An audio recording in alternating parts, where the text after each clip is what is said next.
menurut Akang lebih baik aktif di kampus atau di luar kampus? Oke, menarik ini. Tanyanya kayaknya ini mah berdasarkan hasil pengalaman dan hal-hal yang terjadi banget ya. Ini menarik ya karena sensitif dan sekaligus apa ya, harus di open minded kan juga. Kalau saya yang berpandangan yang mau berkegiatan dimanapun Anda, selama itu positif dan bisa memberikan dampak yang baik, terlebih Anda nyaman di tempat tersebut dan bisa lebih optimal potensi Anda di tempat itu, let's do it, ya udah, bagus malah menurut saya. Nah, tetapi kalau berbicara idealnya, menurut saya tetap berdampak bagi lingkungan terdekat dulu.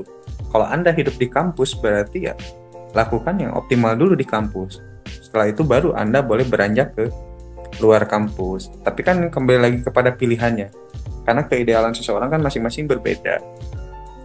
Tapi yang paling penting ketika Anda ada di tempat itu, Anda bisa melakukan yang terbaik, Anda bisa mengoptimalkan potensi Anda, dan itu juga berdampak besar bagi lingkungan yang Anda pilih. Nah, itu juga bagus. Jadi emang wajar saja, bukan berarti teman-teman yang hanya di ekstra kampus aja, di kampus gak ngapa-ngapain, nggak bagus, nggak gitu juga. Cuman mungkin kurang sempurna lah menurut saya. Tapi yang teman-teman hanya di kampus saja, tidak bisa keluar dari kampus, nah ini juga kurang lengkap. Nah gitu. Jadi kalau menurut saya selama di kampus itu adalah kesempatan terluas untuk kita membuka jaringan, untuk kita membuka optimalisasi diri gitu. Apalagi kalau saya sih memang karakternya apa ya, senang bergaul. Jadi saya senang punya teman di mana-mana, kegiatannya apa saja, genrenya apa aja gitu. Apalagi saya senang sharing gitu ya dengan orang-orang. Ya, jadi saya cukup bisa masuk ke dunia yang di luar kampus ataupun di dalam kampus gitu. Jadi intinya bukan berarti tidak bagus jika mengedepankan yang di kampus ataupun di luar kampus, tetapi akan lebih bagus dimanapun Anda berada. Anda bisa mengoptimalkan potensi Anda, apalagi itu sesuai dengan passion, sesuai dengan kenyamanan diri dan berdampak lebih baik. Nah, itu juga bagus. Insya Allah. Ya betul ya kata Kang tadi, ternyata menjadi mahasiswa itu menjadi apa ya, satu kesempatan buat kita untuk meluaskan jaringan gitu. Dan ya ketika kita gabung di satu organisasi, entah itu di dalam maupun di luar kampus, asalkan kita bisa memberi manfaat, mengoptimalkan kemampuan kita, ya digaskan aja gitu Kang ya. Nah, betul. Tapi ya diutamakan dimulai dari yang terdekat aja gitu kan ya Kang. Ya. Kan dari yang terdekat dulu, yaitu di lingkungan kampus. Kalau misalnya udah optimal gitu di dalam kampus, kita bisa coba tuh yang di luar kampus. Iya, mungkin ini sebagai tambahannya gini, sambil sharing juga berdasarkan pengalaman saya. Banyak kan teman-teman kampus itu yang bukan orang dari kota tersebut. Misalkan kita kampusnya di Tasik kan nih, tidak sedikit juga kan teman-teman yang kuliah di kampus Tasik itu orang Tasik. Pasti banyak juga orang-orang yang di luar Tasik kan, otomatis ngekos kan, ataupun ngontrak di sekitaran lingkungan tersebut. Nah, secara simpelnya lakukan juga dari lingkungan terdekat seperti itu. Apalagi kita membawa citra sebagai mahasiswa gitu, yang dipandang oleh masyarakat mungkin kaum yang minimal lah beradab gitu, memiliki adab gitu. Jadi mulai dari lingkungan yang terkecil pun, di lingkungan kosan kalian, sejauh mana bisa berdampak, terus mungkin baru ke kampus, baru ke organisasi luar kampus, mungkin belajar dari hal-hal kecil seperti itu dulu. Ya, baik Kang, terima kasih. Ya saya teman-teman. Oke, kita lanjut ke pertanyaan selanjutnya. Apa nih? Nah, apakah mahasiswa aktif dan produktif ini bisa dikatakan sama, Kang? Namun jika tidak sama gitu kan, maka perbedaan tersebut terletak pada konteks apa aja gitu. Oh, ya seru-seru. Ini paham. Menurut saya kalau berbicara dari diksinya antara aktif dan produktif jelas berbeda ya. Kalau aktif kan lebih kepada turut serta intensitas gitu ya. Tapi kalau produktif berarti ada sesuatu yang dihasilkan, ada produk gitu. Nah, menurut saya jelas ini berbeda karena seseorang yang aktif belum tentu produktif.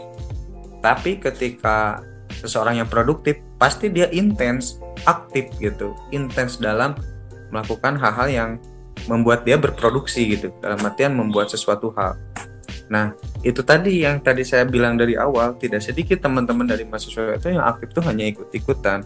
Dalam artian ikut-ikutan tuh mungkin sudah waktunya lama, tapi dia belum tahu arahnya mau kemana gitu. Dia tidak mempunyai pilihan, hanya sekedar menjalani. Nah, itu yang sangat disayangkan maksud saya. Dia memang ada aktif hadir, tapi dari kehadirannya itu yang tidak teroptimalkan. Nah, itu yang menurut saya kurang baik aktifnya. Karena kan ada kerja keras, ada kerja cerdas gitu. Nah, orang-orang yang bekerja keras dan bekerja cerdas itu pasti sangat memperhatikan efisiensi waktu, kebermanfaatan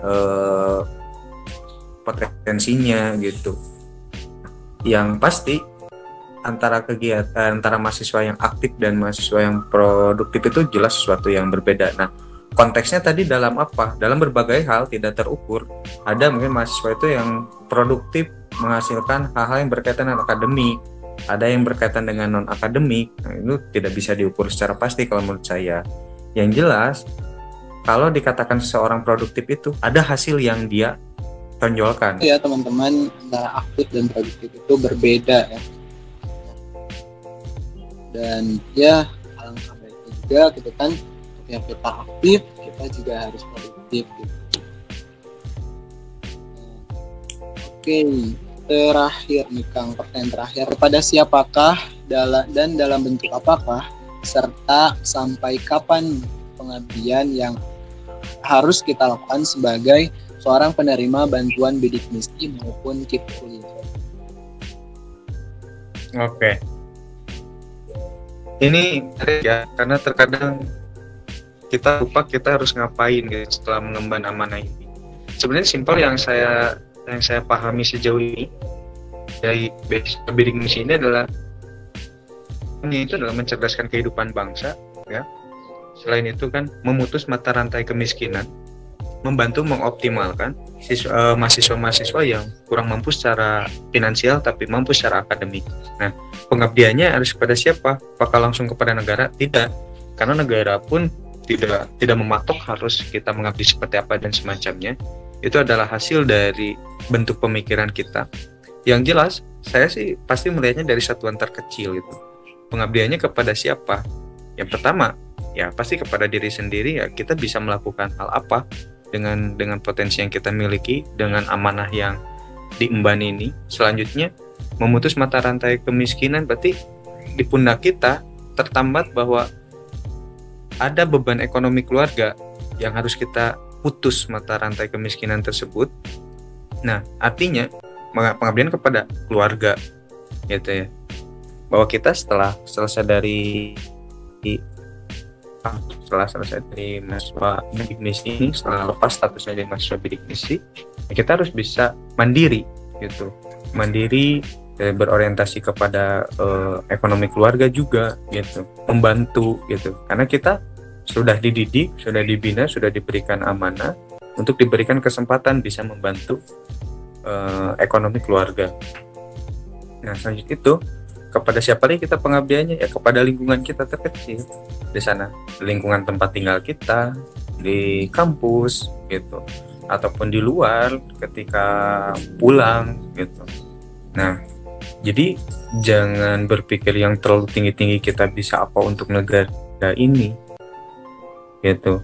Tapi lakukan dulu dari hal-hal yang terkecil, karena selanjutnya setelah kita melewati step-step kecil itu akan ada step-step besar yang semakin kita lihat dan kita tahu dan kita bisa melaksanakannya tuh.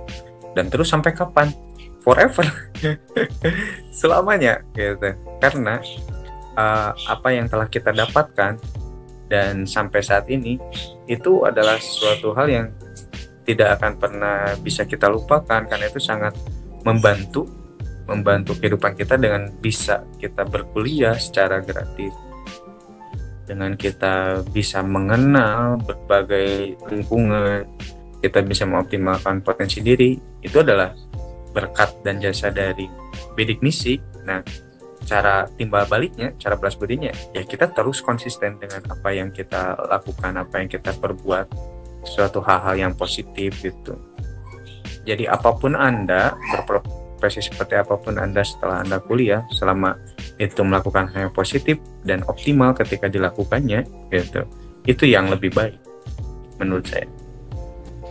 Ya teman-teman, tentunya melalui bantuan bidik misi ini tentunya kita harus feedback gitu bagi bidik misi, dan tersebut kita mulai dari apa yang kita bisa gitu, selagi hal tersebut baik gitu kan, kita optimalkan saja gitu. Oke Kang, pertanyaannya mungkin udah habis ya. Jadi ini ada titipan pertanyaan dari PT LBM, karena ini jadi apa ya, kayaknya satu cerita menarik nih dari Kang Diki.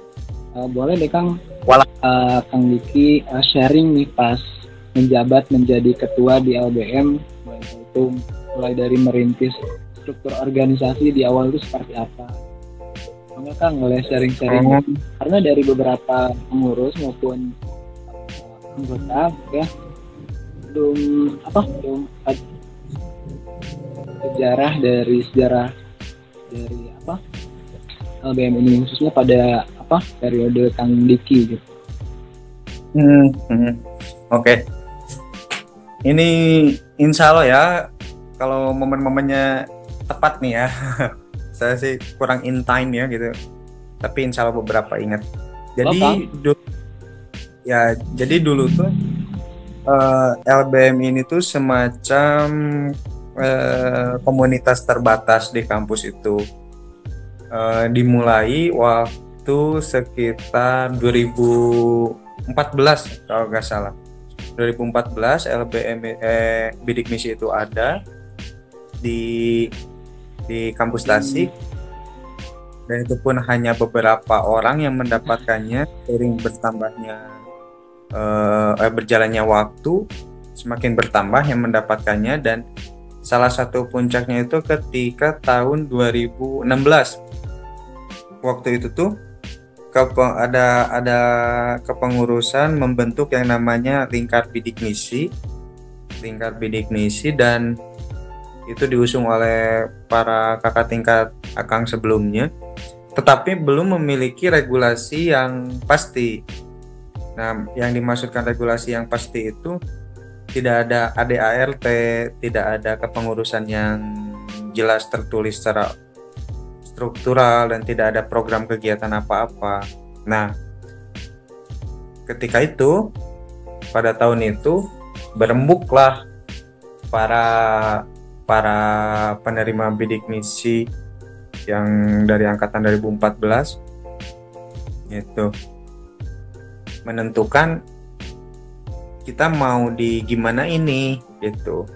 Nah, alhasil kita berembuk, kita pilih dulu ketua, dan waktu itu saya terpilih. Nah, baru saya susun kepengurusannya, lalu saya setelah itu koordinasikan dengan teman-teman di Bandung, karena kan di Bandung pasti lebih lama ya, temannya lebih tahu karena pusatnya di Bandung. Saya sering konsultasi sama teman-teman pengurus LBM Bandung, Kopi Bandung. Nah, setelah itu baru saya mulai masuk ke kepengurusan yang formal, ter-SK-kan lah. Untuk pertama kalinya ter-SK-kan bahwa Lingkar Bidik Misi itu adalah satu kesatuan republik, di mana rumah besarnya itu adalah di LBM UPI Bandung. Kita yang di kampus daerah itu sebagai katakanlah koordinator cabangnya. Nah, kita udah mulai ada SK yang resmi yang jelas bahwa LBM itu termasuk sebagai organisasi yang khas, organisasi. Nah, udah ada regulasi itu, kita bentuk kepengurusan di kampus Tasik dan mulai masuk di ruang organisasi mahasiswa, mulai masuk di jadwal kalender kegiatan Ormawa gitu ya. Terus ada diberikan ruang dalam Mokaku, dalam pengenalan Ormawa dan semacamnya. Lalu dibentuk berbagai kegiatan untuk mewadahi potensi minat bakat dari para mahasiswa bidik misi, dan juga advokasi yang paling penting dalam program kegiatan LBM itu adalah advokasi ya, pendampingan mahasiswa-mahasiswa bidik misi yang berkaitan dengan permasalahan-permasalahan yang terjadi tentang bidik misian gitu. Nah, selanjutnya pada tahun 2016 tersebut tuh saya menjabat hampir 1,5 tahun lah gitu lebih, karena periodisasinya yang waktu itu belum pasti gitu ya. Nah, tapi di tengah perjalanan itu saya terpilih untuk mengemban amanah lain, jadi dilanjutkan oleh wakil ketua saya waktu itu Agus. Nah, dalam kegiatannya LBM itu sangat mengena lah di hati gitu, karena lahir dari satu frekuensi yang sama gitu. Kita teman-teman mahasiswa yang katakanlah kurang secara finansial, tapi kita mampu bersaing secara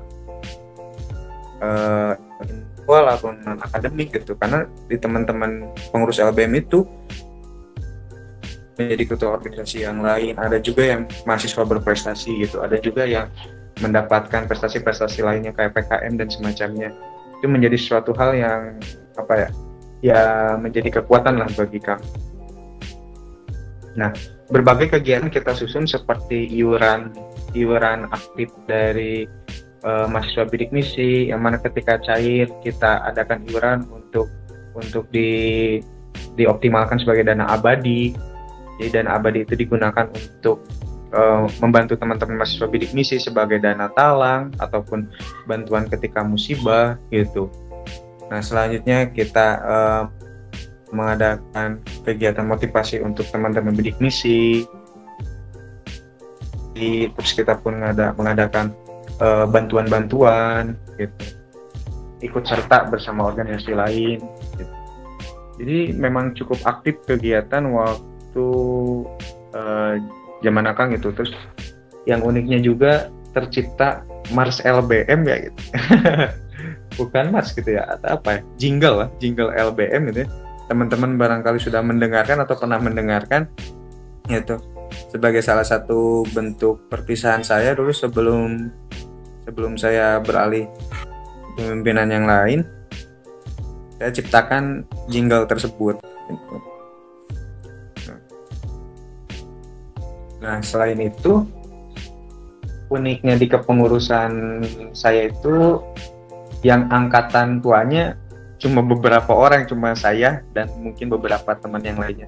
Selebihnya adik tingkat saya semua gitu.